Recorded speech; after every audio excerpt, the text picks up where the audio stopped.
அறிவே இல்லையா? தலைவர் பதவியை அலட்சியமா கோட்டை விட்ட துஷாரா? இதெல்லாம் நியாயமா? சபரியை ஏமாற்றிய பார்வதி.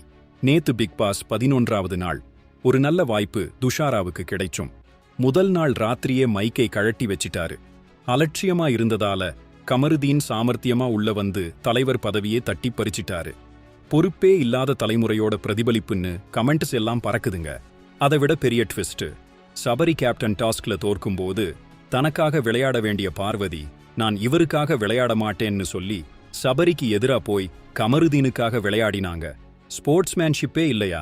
ஆனால் பார்வதியோட சாமர்த்தியம் என்னன்னா, திவாகர் கமருதீன்னு யாரை வளைக்க முடியுமோ அவங்களை பக்கம் இழுக்கிறாங்கன்னு பேச்சு. அதே நேரம் ஆதிரை எஃப்ஜே காதல் கதை தான் ரொம்ப ஓவரா போகுது. எஃப்ஜே பின்னாடியே சுத்தி சாரின்னு கெஞ்சுறாங்க. சமையல் செய்யும் போதும் டார்ச்சர், டான்ஸ் ஆட சொல்லுறதுன்னு வெளியே ஆள் இருக்காங்கன்னு தெரிஞ்சும் சைட் அடிக்கக்கூடாதான்னு ஒரு விமர்சனம் வருதுங்க. இன்னொரு பக்கம் ரம்யா நடந்து வரும்போது டக்குன்னு மையங்கி விழுந்தது வியன்னா உட்பட எல்லாரும் நாடகம்னு ஓப்பனா பேசுறாங்க. கருணையத் தேடி இப்படி ஒரு டிராமாவா? விளையாட்டுல சாமர்த்தியம் தேவைதான், ஆனா நியாயம் வேணாமா?